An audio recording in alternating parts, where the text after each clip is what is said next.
তোমার পার্টনারের তরফ থেকে কিছু কথা, যেটা আজ আমি তোমাকে বলবো এই কার্ডসের থ্রু দিয়ে, ঠিক আছে? কিছু কথা তোমার পার্টনারের তরফ থেকে যেটা সে তোমাকে বলতে চায়, ওকে, যেটা সে এই মুহূর্তে তোমাকে বলতে চায়।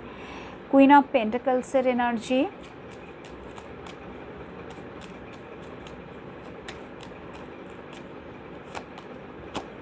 এম্পারার। তো তোমার মধ্যে এই যে পরিবর্তনটা, সে তোমাকে বারবারই একটা জিনিস আমি যেটা দেখতে পাচ্ছি, যে প্রথম কথা, সে কিন্তু এটাকে ভীষণভাবে কি বলবো, তার ভালো লাগছে, কারণ সে তো এটাই চেয়েছিল। তোমার মধ্যে এই যে কুইন অফ কাপসের এনার্জি কি, দ্যাট ইজ সেলফ লাভের এনার্জি, টোটাল ট্রান্সফরমেশন। সো সে চেয়েছিল যে তুমি নিজের পায়ে দাঁড়াও, তুমি ইন্ডিপেন্ডেন্ট হও। এখানে যাদের জন্য, এটা তো ডেফিনেটলি সবার জন্য না, কারণ সবার পার্টনার এমনটা চায় না, সবসময় বেঁধে রাখতে চায়, আটকে রাখতে চায়, ঠিক আছে, নিজের সম্পত্তির মতো মনে করে, ঠিক আছে। বাট তোমার পার্টনার এখানে কিন্তু আমি যেটা দেখতে পাচ্ছি, যদি তোমার জন্য এই মেসেজটা হয়, সো ইয়েস ডেফিনেটলি সে কিন্তু একটা সময় চেয়েছিল যে তুমি নিজের মতো করে বাঁচো, স্বাধীনভাবে বাঁচো, নিজের জন্য বাঁচো, নিজেকে তৈরি করো, ইন্ডিপেন্ডেন্ট হও।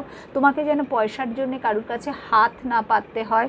কারুর উপরে যদি পয়সা থাকেও, কোডিপেন্ডেন্সির এনার্জিতে, মানে পয়সা আছে বাট স্টিল কারুকে দরকার, সবসময় কাউকে দরকার, বন্ধু বান্ধব, আত্মীয় স্বজন, কেউ না কেউ দরকার, ভীষণভাবে নিজেকে অসহায় মনে করা, এই এনার্জি থেকে তোমার পার্টনার তোমাকে বার করে নিয়ে আসতে চেয়েছিল। যদিও সে সাকসেসফুল হয়নি, বাট আজকে ইয়েস ডেফিনেটলি সে যখন তোমার জীবনে নেই বা দূরে আছে, ঠিক আছে, দূর থেকে সে কিন্তু দেখছে যে তোমার মধ্যে সেই চেঞ্জটা এসছে, যেটা দেখে সে খুব খুশি, এবং সে কিন্তু ইউনিভার্সকে থ্যাংক ইউ বলছে, thank you universe, thank you thank you thank you, ভীষণভাবে গ্র্যাটিটিউড পে করছে যে সত্যি সত্যি সে যে মঙ্গলটা চেয়েছিল, তোমার ভালো চেয়েছিল, আজকে কিন্তু সে সেটা দেখতে পাচ্ছে তোমার মধ্যে। এটা সে তোমাকেও বলতে চায় বাট পারছে না।